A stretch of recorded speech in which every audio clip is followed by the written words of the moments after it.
It's over for San Francisco. I'm just gonna say real quick. I mean, the amount of stuff, the combination of the recipe of the collapse is so broad. It's not just situated as one thing. Like, people think San Francisco is done as a tech hub because all the tech companies are moved out, but it's so much more than that. There's so many other factors that come into play that really make San Francisco not just a city that loses tech, but a city that's going to be the new Detroit. You do know that real estate prices are literally at an all-time low. Prices are so low, it's actually kind of freaky. Because if you go to other places in America, like Manhattan, Miami, and also Austin, a lot of the home prices, yes, have dropped in some zip codes, but the prices hold really well.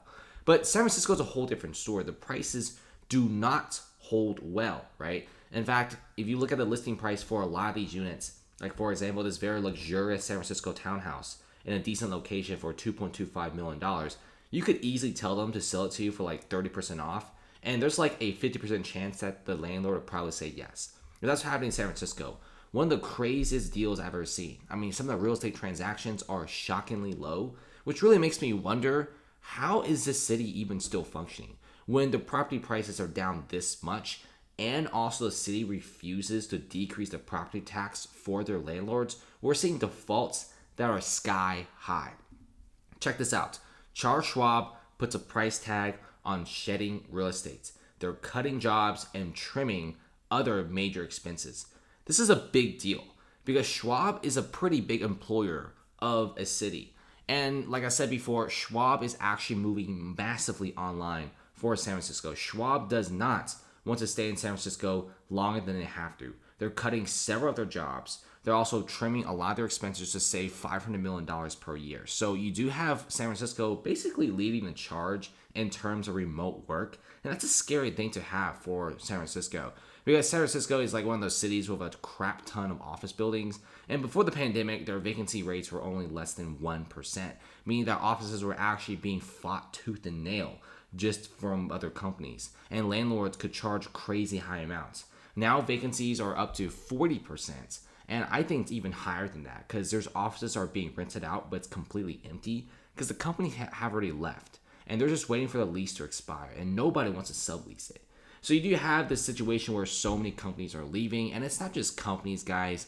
A lot of retailers are leaving. And the retailers that are going in are literally putting fences in front of their stores. I mean, when crime gets this bad, where the Mission District's new Total Wine has to put roughly a 7-foot tall fence around its parking lot to reduce the crime, it is absolutely crazy. Stuff like this should not happen for a first world high-end tech city. And what's really crazy is Total Wine is probably sweating bullets right now. They're very scared about the situation. They know that they'll get a lot of great business in the Mission District, but at the same time, a couple really expensive robberies will probably put them under the boat. So what's happening right now is Total Wine in the Mission District, they have a lot of very expensive items, and there's even like these sections in Total Wine where there's like $30, $40, $50,000 worth of liquor. It's like behind glass shelves, right? So what Total Wine's really afraid of is like really crazy robberies, and obviously Total Wine will be expecting a lot of shoplifting. It's a high-end liquor store. Like, what do you expect? You're going to be getting a lot of shoplifting in San Francisco. So they'll probably hire a lot of securities. The fence is only one thing, but chances are if the shoplifting gets pretty crazy for Total Wine, they're probably going to be shutting down very, very soon. And you also have the Chanel store coming in, which is absolutely insane. And I'm sure they're probably going to get robbed very soon as well. So many stores are leaving. Whole Foods, Nordstrom, Old Navy, Anthropologie, Uniqlo. A lot of these retailers have left. So I don't understand why some retailers are coming in. Maybe to fill the void, but just be very careful because the shoplifting is really intensive in San Francisco. And if you also check out this, you also have very luxurious high-end projects that are being canceled. I've covered this building several times on my channel.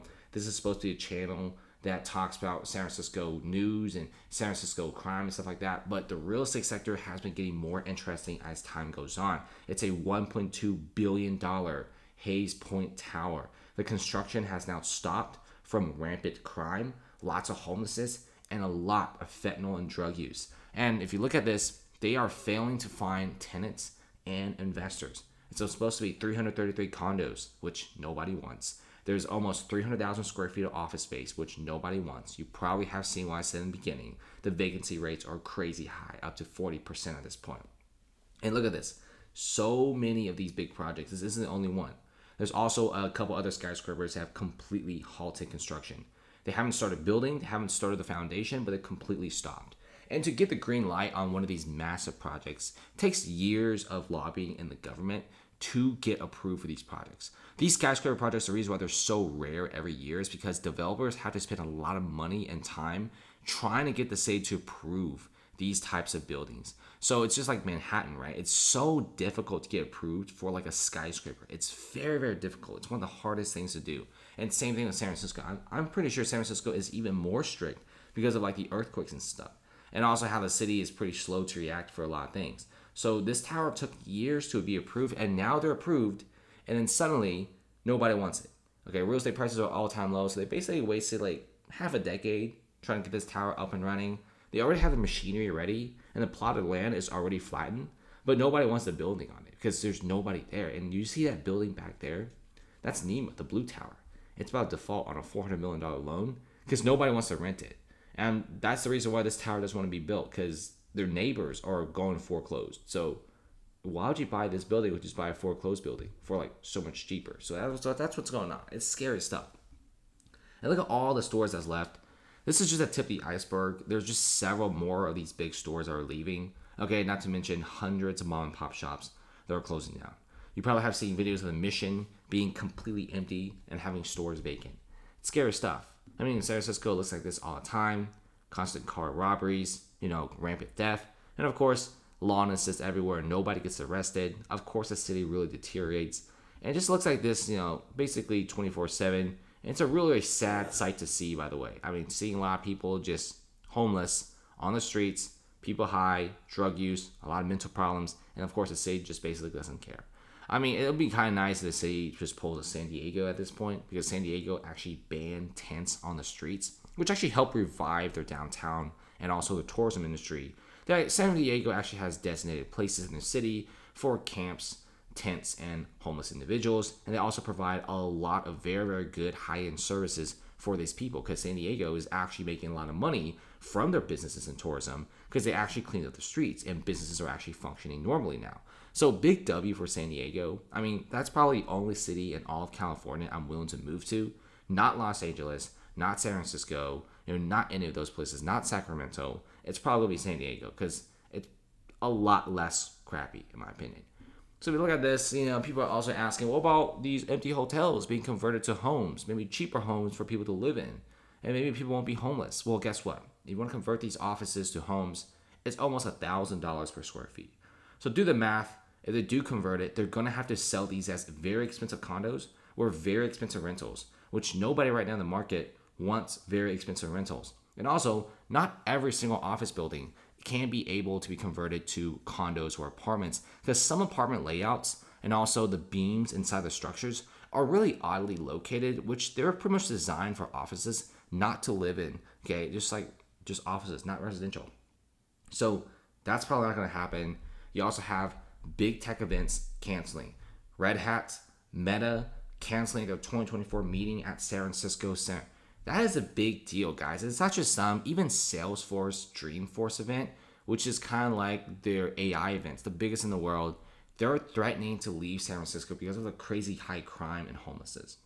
A lot of these tech events are relocating to Las Vegas and Denver, which is a very big surprise.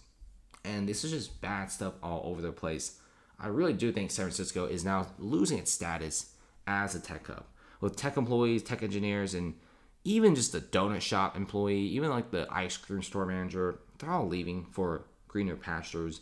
San Francisco is just such a great place, but it's being governed to the point where people just can't live in it. It's unlivable. It's super hard to open a business. Like I said before, the lawlessness and crime really is the tipping point where people just are like, screw it, we're not going to put up with it, and they're leaving.